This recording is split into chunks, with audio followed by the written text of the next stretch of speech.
Hey everyone, it's Mr. Mott. What we're going to do is talk about how do you make and use a metal activity series. So in the picture we have a sample of copper carbonate, sometimes called malachite, and what we would want to be able to do as a chemist is figure out how do we get that copper out of its copper carbonate or its ion form into its elemental or atom form. And so we'll use our information from a metal activity series to be able to figure that out. So first, how do we make a metal activity series? Well, one method is to take strips of metal. So we've got copper, magnesium, zinc, silver, and lead. And what we would do is we would take the ion form of each of those metals and put drops of them from their solution form onto each metal. So in the first vertical column, you put one drop of copper ion on the copper, magnesium, zinc, silver, and lead, so going down. Then we put a drop of magnesium on there going down. Zinc, one drop of zinc on each, one drop of silver on each, and one drop of lead on each. The unknown A in that picture is actually a lead solution. All right, so here's our results.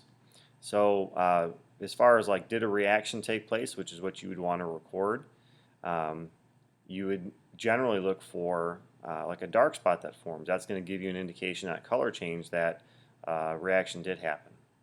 Also, you might see some bubbles, and they're a little bit harder to see on a small scale like this, but there's actually bubbles that formed on the magnesium metal from the zinc ion.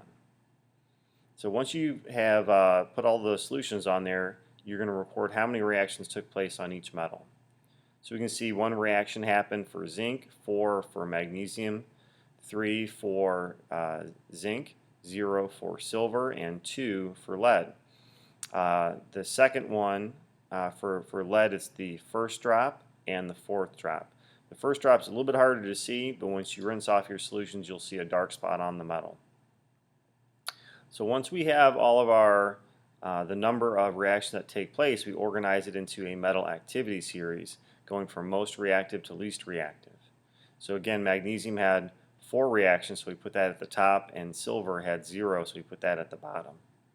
Some key ideas here to remember is that the metal atoms are going to lose electrons. In other words, they're going to have electrons to be able to donate. When they lose electrons, they do form positive ions, and the more reactive will donate electrons down a metal activity series. So let's put this into practice and see how it works. Let's say we have magnesium 0 and we add a Zn2+, which would be a zinc solution on it. Will this reaction happen? So what you do is you locate the atom. In this case, the atom is going to be magnesium. We know this because it has a 0 charge, and atoms have the same number of protons and electrons, so it will end up having a 0 charge. The ion is going to be zinc, so we can identify that because it has a charge. So what we do is we locate the atom and then draw an arrow to the ion. And since our arrows point down, this reaction will happen because we say that electrons are donated down a metal activity series. And to verify that, we did see a reaction happen in our lab. Let's try another one. Let's say we have copper 0 and Zn2+. Will this reaction happen? Well, first again we identify the atom. In this case it will be copper. And then the ion again is going to be Zn2+. And so we draw an arrow from the atom to the ion, and we see that the arrow is pointing up. Well, that's not how this metal activity series works. Our arrow points down. And so we would predict no reaction to take place. And again, sort of the background and the reason why is that copper is less reactive than zinc, so it will not donate any electrons. And to verify this, we see no reaction took place when we did this in the lab. Our last example, we've got Pb2+ and Ag0, and again you want to identify the atom and the ion. So silver is going to be the atom in this case because it's got the 0 charge. I did reverse the order in which I wrote those, so don't get tripped up by that. Always look for the charges. So again, we locate the atom and we draw an arrow up to the ion in this case, and we see, well, our arrow points up, so we should predict that no reaction will take place.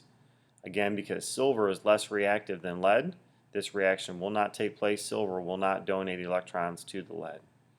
And to verify, in our lab, this reaction did not happen. So back to our core idea about an activity series is, what if we had this copper carbonate, this malachite sample? How would we get copper from its ion form into its elemental form? What would we add to it? Or maybe it's a little easier to visualize if this was a copper solution. Well, what could we add to it? Well, you'd want a more reactive metal, and more reactive metals are higher up on the metal activity series. So this would be either magnesium, zinc, or lead. And again, because these are more reactive metals, they will donate electrons to the copper ion.